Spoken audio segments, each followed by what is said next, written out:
After years of dreaming, the stars have aligned and we're gearing up for Baja California.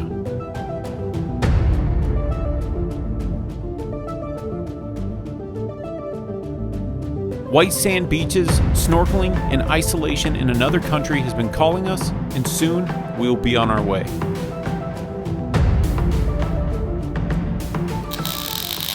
Everyone in the group is hard at work preparing their vehicle for the trip across the border into Mexico. We're all working on standard maintenance items to prevent any downtime during the trip, as well as various upgrades to make the experience more enjoyable. They say you're either a welder or a grinder. I'm building a cargo carrier to bolt onto my Expedition 1 rear bumper, which will allow us to store some lightweight items on the outside of the cab, so we have more room for camera equipment. Before a big trip, I encourage everyone to rotate their tires. Of course, this is better for wear, but it also forces you to take them off and lets you get a clear view of your brakes and suspension so you can catch any potential issues before the trip. How much there is to it? Yeah. Pretty impressive. Jesse's replacing the clutch in the safety third Tacoma, as well as replacing worn out suspension items. And Jessica is tackling a dual battery solenoid in her FJ so she can run camp lights and a refrigerator. Good planning and preventative maintenance is the key to a stress-free trip.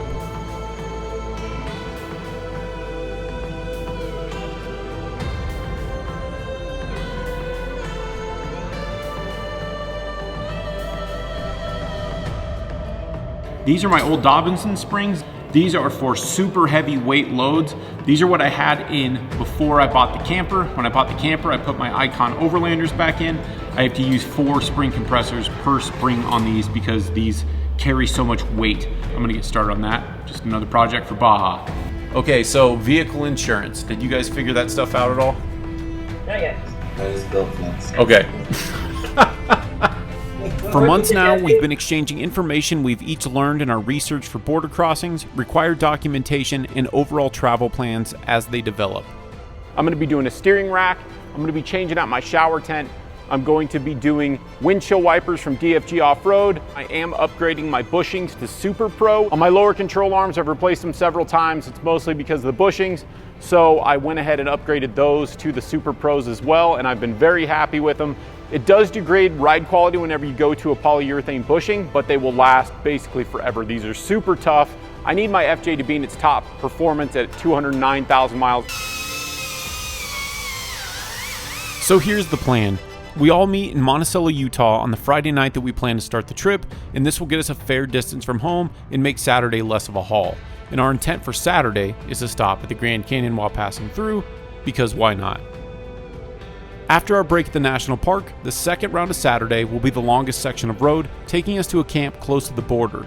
This will alleviate morning obligations and allow everyone to get the rest they need before we cross. Sunday, we'll cross the border first thing in the morning. This will allow us, of course, to cross in the daylight, but also leaves extra time should we face any unexpected delays while crossing. And finally, we will arrive to San Felipe in time for lunch, leaving enough daylight to find our first beach campsite, and I expect this to take some time since we're so unfamiliar with this area.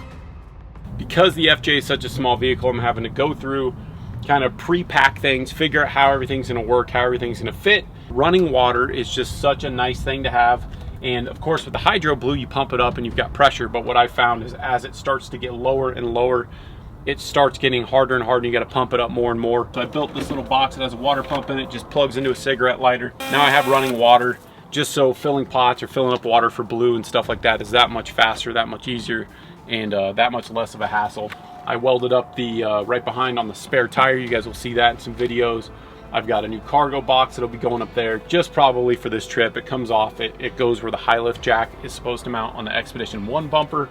DFG Off-Road sent me a solar panel for this trip, and I'm very grateful for that. I think it's 120 watts, it's fold up. It comes with some cool stuff. I'll be doing a video on that in this series, and then I'll probably do a standalone video on that solar panel as well.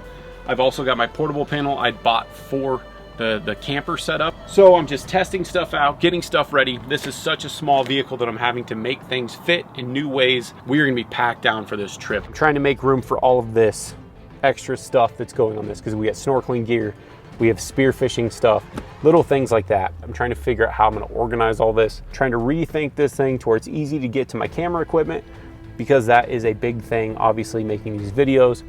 And this is such a small vehicle, it gets really difficult to do all that. So I'm trying to find a way to where it's all charging at night whenever I need it to, and it's easy to get to, and it's not in Natalia's way, and it's not in Blue's way. And that leaves this small area right here and right behind my seat. These panels on the goose gear system are going to be really nice. I have to use just these back ones as lock panels. These front ones won't function as that because you can just get into them really easy. It's still nice to have top access, but it's not quite as functional. 4 or 5 years ago when I built the refrigerator cabinet, I actually built that entire drawer out of aluminum for that very specific reason, so I can lock things up in there and have more confidence in it. I knew I would have the goose gear at some point back then, but I just wanted one box that was metal, and then these are fine for most things, and I won't be leaving this thing unattended at any given point. But anyway, we're getting ready for Baja, and I'm gonna stack all my stuff up, test fit everything. I want this organized, ready to go. It's nice to take off, have it set up, and then kind of have an idea of what goes where, especially in a small vehicle like this. Today is Saturday. Friday, we're leaving for Baja, less than a week. So getting the last stuff wrapped up. I gotta pack food, put the paddle board on when the time comes. We're taking paddle boards. That'll all be on the roof and out of the way, because I do not have room to store one inside the cab, that's for sure. I'm gonna do a video separately on how I'm packing all the food. It's pretty straightforward, but some people want help with that kind of thing, and so we'll go over how I do all that stuff. The cargo kind of handler for the rear tire is gonna help significantly, just to get a few other things out of the cab. It's already gonna be packed in here, but just to get a few extra things. It's a lightweight setup. There's not much going in there, but it's gonna help tremendously to carry the snorkeling stuff and some extra little things here and there. I've wanted to go to Baja for like 6 years now, and so it's awesome that we're finally getting to do this. I'm already sure that I want to go back to Baja, but anyway, I'm gonna go and do some food shopping and alcohol shopping, my favorite.